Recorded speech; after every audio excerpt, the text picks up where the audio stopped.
le monde. Alors je vous avais fait une première vidéo sur les encres, comment les travailler comme une pro. Et maintenant je vais vous faire une deuxième vidéo sur les encres, comment les trier comme il faut. Parce que si vous êtes comme moi et que vous achetez plein d'encre, à un moment donné vous ne savez plus quelle couleur, quelle qualité d'encre, etc. Et quand vous faites un projet, ben, vous devez aller tripouiller dans tout. Donc je me suis inspirée de deux vidéos, une de Nicole Maguire et une de Christina Werner qui travaille pour Simon Systems. Vous savez que c'est ma marque favorite, en tout cas mon magasin en ligne chouchou. Et je vais vous montrer un petit peu comment organiser vos encres. Bon voilà, c'est ma façon de les organiser. Après, à vous de voir un peu comment vous pouvez faire, mais je trouve que l'idée est assez intéressante. Alors, la première chose, c'est que ce que j'ai fait, c'est que j'ai utilisé des petites cartes qui sont vendues chez eux. Vous avez un kit où vous avez des petites cartes comme ça, avec 1, 2, 3, 4 cases. Et vous avez en plus de ça, bon, voilà, des tampons. Vous avez un avec des fioritures, avec des petits points, un uni complet et un avec des lignes, qui vous permettent de faire votre échantillonnage d'encre. Je m'explique. Donc ça veut dire que vous prenez une couleur, voilà, on va prendre, je sais pas, celle-là, et donc vous mettez son nom déjà. Ici j'ai fait avec un pinceau aquarellable, j'ai pris l'encre et j'ai peinté comme on dit, j'ai peint, puis j'ai fait le tampon à pois et puis j'ai fait le tampon en entier pour voir ce que ça donne quand on le fait en entier. Donc ici je l'ai aquarellé, je l'ai avec un motif et je l'ai en entier pour savoir ce que ça donne. Après voilà, ce que j'ai fait, c'est que ici je les ai triés vraiment par couleur et pas par nom. Donc j'ai associé tous les roses, tous les beiges gris, tous les bleus turquoise, les jaunes. Je vous avoue que c'est pas facile parce qu'il y en a que vous mettriez bien dans les deux familles, mais j'ai fait un petit peu au pif. Ça m'a pris beaucoup de temps, beaucoup de temps. Donc armez-vous de patience si vous avez plein d'encre aussi comme moi. Mais après vous allez comprendre pourquoi c'est vraiment intéressant de les classer par couleur. Autre chose c'est que quand vous voulez passer une commande, vous dites ben, j'aurais besoin de telle couleur, comment est-ce que je vais faire pour savoir ce que j'ai déjà comme couleur. Si vous devez prendre ça, ça va être un petit peu compliqué. Donc ce que j'ai fait, c'est que je les ai triés par marque. Alors ne m'en voulez pas, mon classeur n'est pas complet. Donc c'est un classeur de chez Casey Art qui est fait pour faire un album de Noël normalement. Sauf que voilà, moi je m'en suis servi pour faire autre chose, mais j'ai pas eu le temps de décorer ni rien. Pour moi, le plus important, c'est que je puisse m'en servir. Et j'ai pris quelque chose dont la couverture est imperméable. Mon but, c'est quoi? C'est de l'avoir à portée de main quand je fais une commande, c'est de l'avoir avec moi si je vais dans un magasin. Donc il faut que ce soit pas trop grand, pas trop épais, que je puisse le mettre dans mon grand sac à main, comme on a toutes les mamans, les femmes d'aujourd'hui. Des sacs immenses avec plein de trucs dedans. Mais j'avais envie de l'avoir à portée de main pour me dire, ben voilà, dans telle marque, qu'est-ce que j'ai déjà comme encre, qu'est-ce que j'ai déjà comme couleur. Et c'est important quand vous faites une commande, qu'il y a des nouveaux produits qui sortent, vous dites, qu'est-ce que j'ai déjà ou qu'est-ce que j'ai pas. Pour moi, c'était vraiment primordial. Et en plus de ça, ça vous permet aussi de voir comment l'encre fonctionne, comment est-ce qu'elle se met dans le papier. J'ai choisi toujours le même papier. C'est un papier de chez Clairefontaine, 210 grammes. C'est le 210 grammes. Voilà, je vais revenir sur le nom bientôt, vous inquiétez pas, ça va me revenir. Mais donc, qu'est-ce que j'ai fait? Donc, par marque, j'ai tamponné avec un tampon en caoutchouc que j'ai ici. Maintenant, vous pouvez aussi prendre une gomme d'écolier et vous pouvez, avec votre poinçon pour faire pour mettre les œillets, vous pouvez aussi faire des petits trous dans la gomme, comme ça vous avez une impression comme ceci.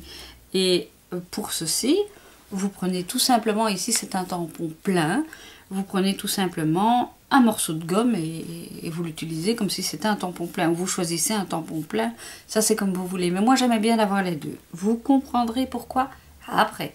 La première chose que j'ai fait, c'est inscrire la marque. Voilà, inscrire la marque. Et par couleur, ben voilà, les tamponner et les mettre par couleur. Et donc ici c'est par marque. Donc quand je veux commander, ben, il faut que je sois certaine que je ne l'ai pas déjà. Hein. Bon. Après, voilà, j'ai écrit souvent ce que c'est, sauf si la marque indique déjà ce que c'est. J'écris si c'est une dyeing, une pigment ink ou autre. Quand c'est une encre blanche, j'utilise un papier noir pour qu'on voit ce que ça donne. Alors, voilà, j'ai fait une fois avec un tampon, une fois avec l'autre, mais comme ça, ici par exemple, je reviens un petit peu en arrière, pour Simon Systems, ils ont sorti une collection pour le printemps 2014. Ben, j'ai mis un petit autocollant qui était sur le paquet quand je les ai commandés. Comme ça, je sais quand ils sont sortis. Et bon, voilà, après, ça m'aidera. Donc, chaque fois comme ça, par marque, j'ai mis. Ce qui est chouette, c'est que vous voyez aussi tout de suite quelles sont les encres que vous allez beaucoup utiliser. Et vous savez aussi un petit peu ce que ça donnera. Bon, Florilège, pardon, design, excusez-moi, mais qui les veut, il peut m'acheter le stock complet pour 2 francs 6 sous parce que franchement, quand j'ai tout fait, je vous jure que c'est pas mon chouchou. Je sais pas, j'ai rien contre eux, hein, mais franchement, c'est pas top. Donc voilà, j'ai travaillé comme ça pour mes encres. Je les ai donc par marque ici et par couleur ici. Alors, pour les boîtes, j'ai pas encore fait mes encres,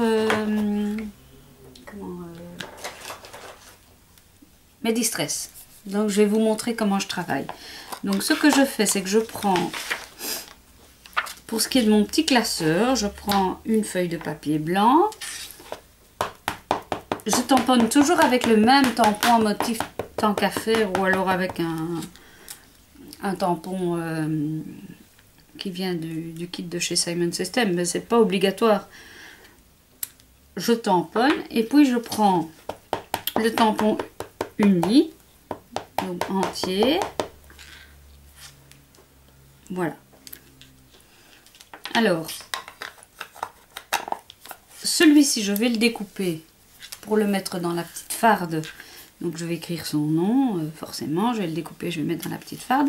Et celui-ci, je vais m'en servir pour mettre ici, sur ma boîte. Comme ça, quand je les aurai dans mon étagère, comme vous allez voir les photos bientôt, ben je retrouve la couleur. J'ai pas encore fait les bandes d'IMO comme j'ai fait sur les autres.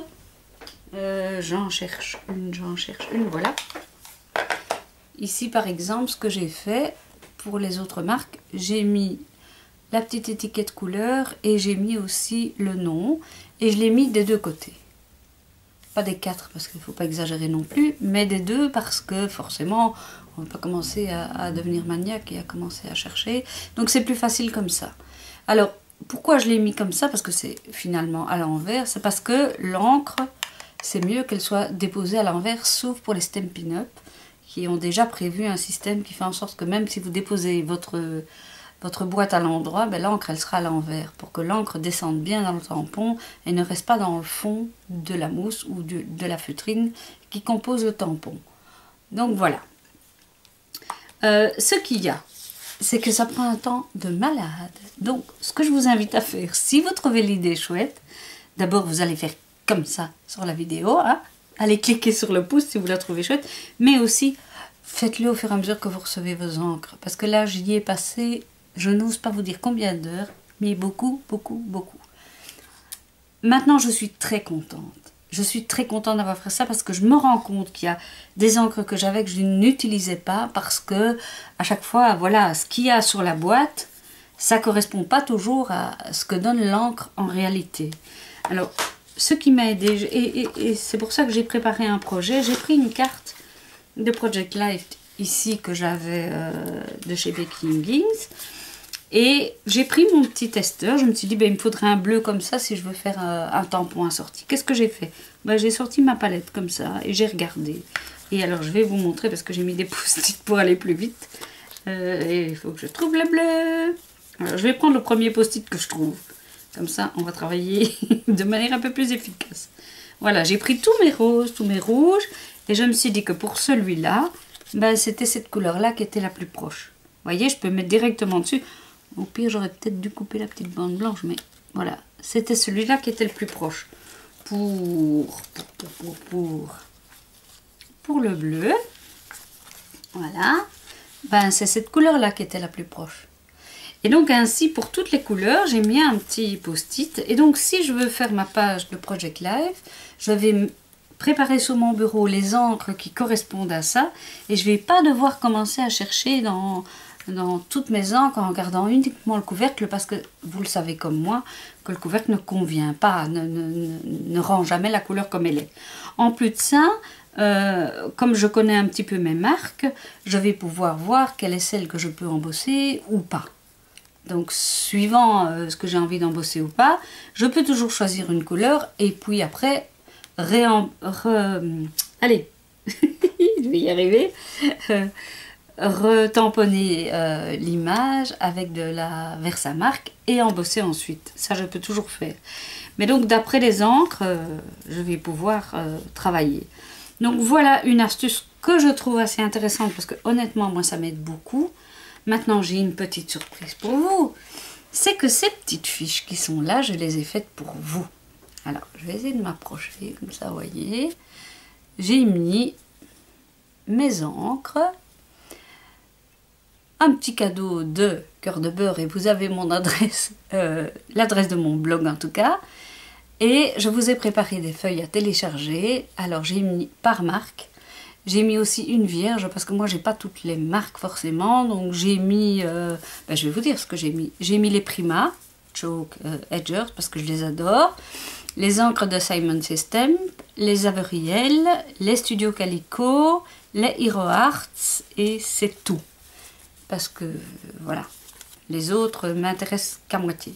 Donc, vous allez sur mon blog, ici en dessous, je mettrai la référence du fichier, et vous pourrez télécharger ce que vous voulez. Soit le truc tout à fait neutre, donc où il n'y a pas de nom ici, soit vous pouvez télécharger par marque, avec les marques que je vous propose.